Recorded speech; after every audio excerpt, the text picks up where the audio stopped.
อ๋อวิธีรักษาจิตให้บริสุทธิ์แม่นบ่พุทธองค์บอกว่าเจตนาเป็นกรรมขอแค่ตั้งใจตั้งเจตนาตั้งจิตสิจะรักษามันก็ได้แล้ว เพียงแค่ว่ามาวัดมาขอครูบาอาจารย์มันก็ขังเนี่ยจักหน่อยนะแต่ว่าเฮ็ดเองอยู่เฮียนก็ได้บางคนก็โอ้ยเนาะยังต้องขาปูขาปลาขาปลาหอยเลี้ยงลูกเลี้ยงเมียอยู่โอ้ยเสียจังไดเนาะเป็นจังซี่ใดผู้ใดเคยค้าเคยขายแน่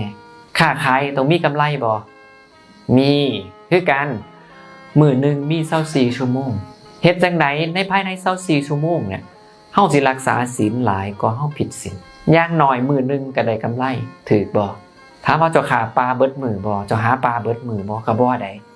มันก็น้อยเดียวซ้ำกันที่เหลือเฮ็ดจังได๋สิตั้งใจสมาทานรักษาศีลให้มันดีเพื่อให้แต่ละมื้อเฮาได้กำไรแล้วก็สร้างสมไปเรื่อยๆได้กำไรหลายเข้ามันก็เป็นภูมิมั่งภูมิมีเองแม่นบ่ล่ะนี่คือเรื่องศีลต่อมาเรื่องภาวนาเฮ็ดให้ใจบริสุทธิ์เฮ็ดจังได๋เวลาความคิดบ่ดีมันเกิดขึ้นอย่าเก็บเอาไว้แต่สละทิ้งไป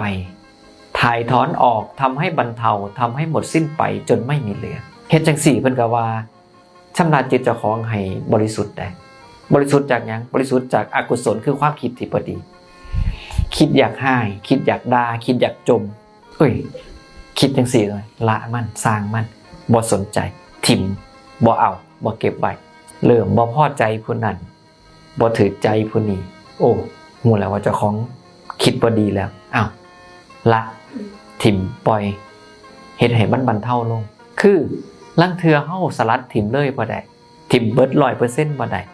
อย่างน้อยจาก100นึงให้มันเหลือ50ได้บ่จาก50ให้มันเหลือ25จนกระทั่งเบิดไปได้บ่นี่ฝึกจังซี่ไป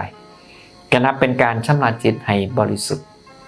จากอกุศลแล้วหรือ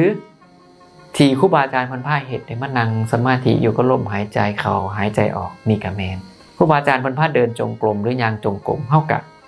มีสติอยู่กับการเดินของเฮาก้าวไปก็มีสติถอยกลับก็มีสติเฮ็ดหยังอยู่ก็มีสตินี่ก็เป็นการชำระจิตให้บริสุทธิ์จากอกุศลคือกันนั่นหมายความว่าวิธีชำระจิตให้